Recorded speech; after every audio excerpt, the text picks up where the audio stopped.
Hey friends, it's Rana and today I'll be talking about the books that I read in November for the non-fiction November.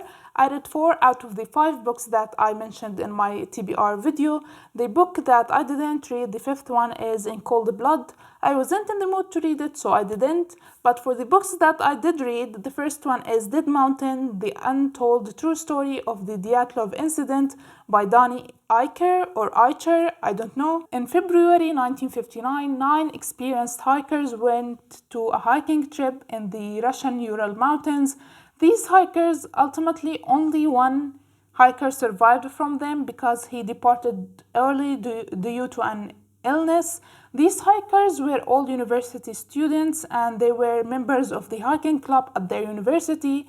They were led by their leader Igor Dyatlov, who this case was named after. They took numerous notes and photographs documenting their journey, and when they didn't come back on the day they were expected to, many people just assumed that they are late and they will show up any day now, but unfortunately that day never came. A search party was sent out to look for them, and what they found was extremely shocking and mysterious, spurring multiple theories about what happened. The author, as many other people, became interested in this case, so he travels to Russia to investigate what happened. He studies the hikers' notes and photographs. He interviews many people, among which is the lone survivor.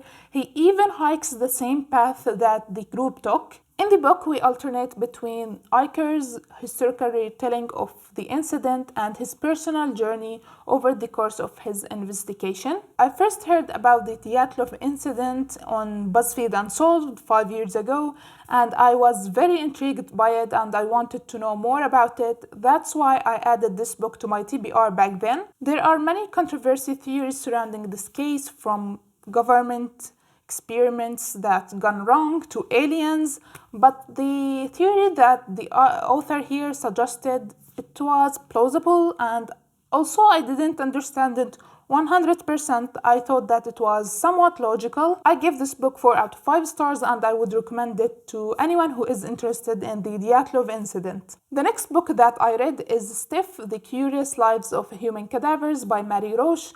In short, this book talks about the medical use of corpses and the human body in the present time and in the past. The subject matter is very interesting and some parts were worth the read, but I didn't enjoy it that much. I picked up this book because I read all of Caitlin Doughty's books about death and I really loved them and wanted to read something similar to them, and people said that this book is similar to them, claiming that it is a book talking about death with a sense of humor and it is very similar to Caitlin Doughty's books, but unfortunately I didn't see that at all. That similarity wasn't there for me. First, I didn't appreciate the author's sense of humor. I didn't find it funny at all. Second, the author was very descriptive to the point that it was repulsive. Many parts of this book made my skin crawl. I found it repetitive and, dare I say, disgusting at times. That's why I gave it only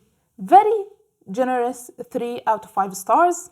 The next book I finished is A Man's Search for Meaning by Viktor E. Frankl. This book is divided into 2 parts. The first section recounts in vivid details Frankl's horrifying experience as a prisoner in a Nazi concentration camp. Frankl, a former psychiatrist, also describes his observations of other prisoners and what he felt to be the main way in which people tried to cope with other obstacles they faced. He found that those who could find meaning or purpose in their suffering were the same ones who also seemed to be able to find the strength to go on. The second part of this book is devoted to the therapy which he developed based on the search for meaning, which he called logotherapy.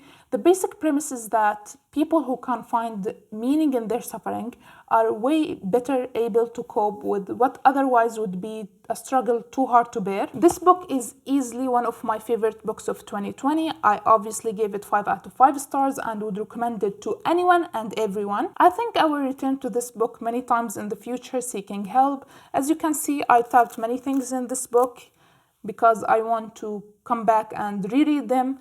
As you can see, I tab my books here instead of here because it is better that way. They won't be in my way while reading. Anyway, I love this book and highly recommend it. And the last book that I read for Nonfiction November is Nothing to Envy by Barbara Dimick. This book follows the lives of 6 North Koreans over 15 years, a chaotic period which saw the death of Kim Il-sung, the unchallenging rise to power of his son Kim Jong-il, and the devastation of the famine that killed 1/5 of the population. I thought I liked this book more than I did. I didn't enjoy reading it. I didn't like the writing style.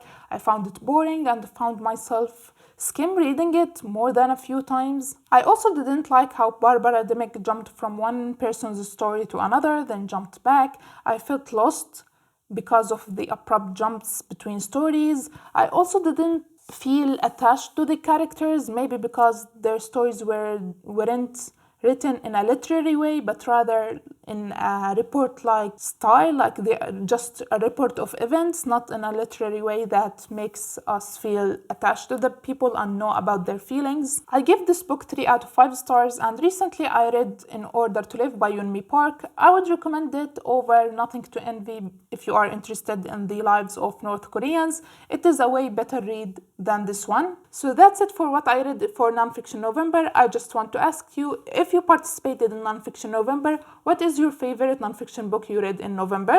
Please tell me in the comment section down below. I hope you liked this video. Please subscribe to see my future videos, and I will see you next time. Bye!